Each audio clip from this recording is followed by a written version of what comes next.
Patience, the Brainy Tutor. Today we are going to discuss why is math important. Most people feel like math is not that important. When you finish high school, you finish middle school, whatever level of education, when do you ever use math besides counting money? So we're going to discuss how math is important, specifically how fractions can be applied in real life. The first example we have is in cooking. You want to adjust a recipe. Supposing you want to make a cake, and the recipe you have calls for 3/4 cup of sugar to make one cake. You want to make half the cake. So how much sugar should you use? Good question. First, we need to find half of 3/4 because we need 3/4 cup of sugar to make one cake, and we want to adjust it and make half the cake. We're going to take half of 3/4 of the original recipe. So that means we're going to be multiplying. So we have 1/2 times 3/4. We're going to multiply the numerators. This will give us 3, and we multiply the denominators, give us 8. So we are going to need 3/8 of sugar to make half the cake. Let's do another example of cooking. We are doubling the recipe this time. A soup recipe requires 2/3 cup of broth. You want to double the recipe. How much broth do you need? So this recipe calls for 2/3 cup of broth, but we want to double the recipe because we want double the amount. So that means we're going to take 2/3 of the original recipe and multiply that by 2. 2 times 2 is 4. And remember, the whole number, we can stand it on 1 so that we can say 3 times 1 is 3. So if we double the original recipe for broth that we had, we are going to be needing 4/3. The next example is shopping, comparing sale prices. So you go to a store, it's offering 1/3 off on a pair of shoes that normally costs $90. Then there's another store next door that's offering 1/4 off that same pair of shoe. So which store has a better deal? Let's calculate what 1/3 off is. Remember, the original price of the shoes is $90. So what is 1/3 of 90? In math, of means multiplication. And when we have a whole number, we can always stand it on 1 to make it a fraction. Then at that point, we multiply the numerators. 1 times 90 is 90. We multiply the denominators. 3 times 1 is 3. And then what is 90 divided by 3? That will give us 30. So 90 minus 30 will give us 60. Now let's calculate 1/4 off.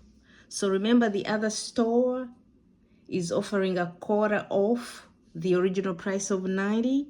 So 1/4 times 90 will give us 90 over 4. Remember, 90 is standing on 1. We multiply the top. 90 multiply the denominators, get 4. And 90 divided by 4 will give us 22.50.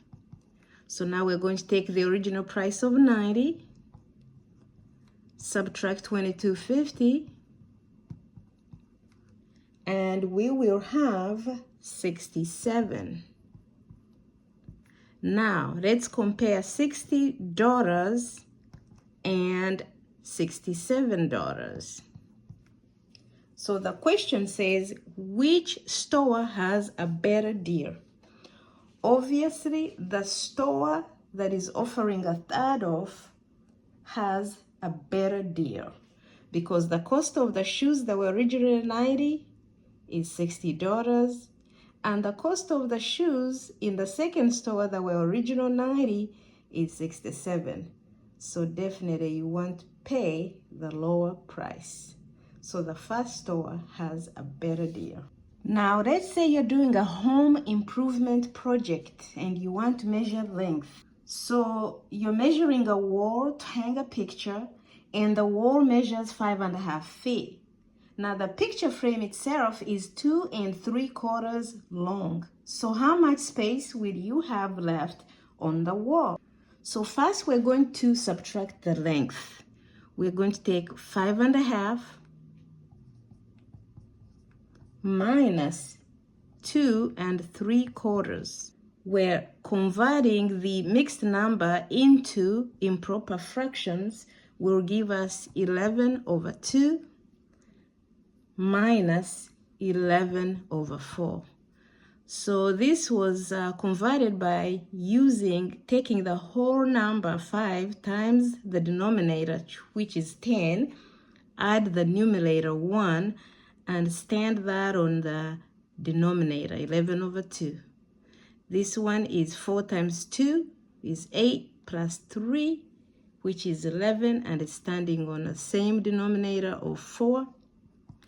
Now, subtracting these two, we are not able to do that yet. So we want to make sure that they have the same common denominator.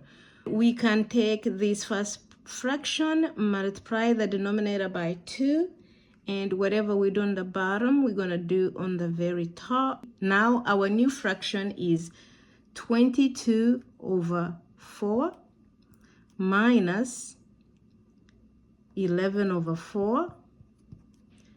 This is going to give us, what is 22 minus 11 is 11/4.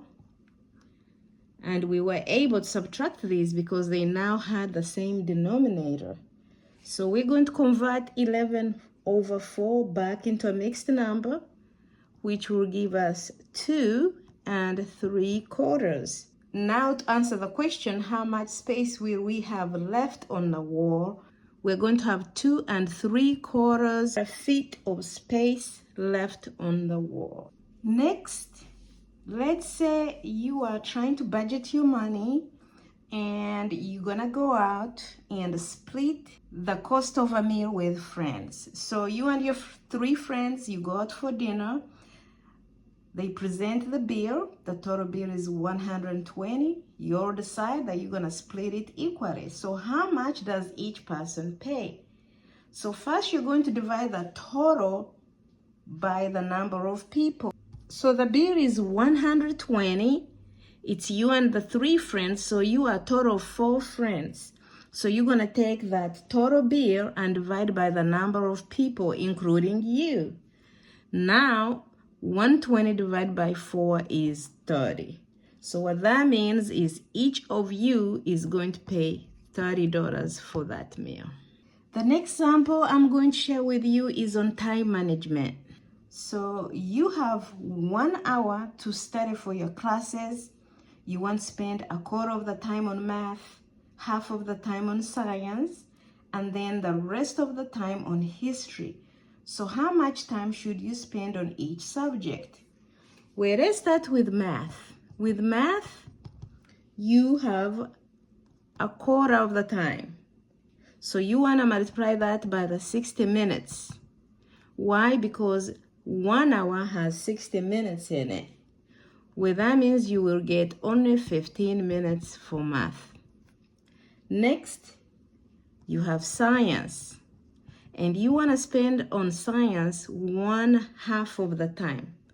Multiply that by 60 minutes, and you will have 30 minutes for science.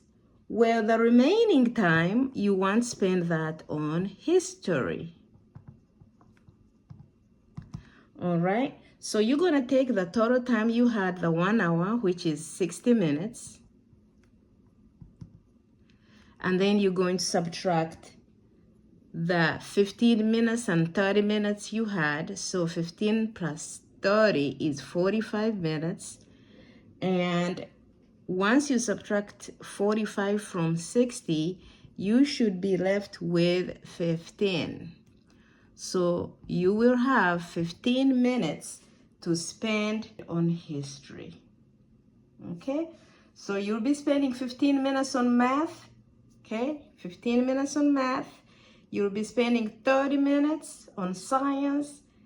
And you'll be spending 15 minutes on history. I want to thank you so much for watching the Brainy Tutor once again. It's been a pleasure speaking with you this evening. And keep coming back, and please subscribing to my channel. For those who have already subscribed, thank you. Continue coming. And if you have any questions, please comment. Thank you. Have a good day.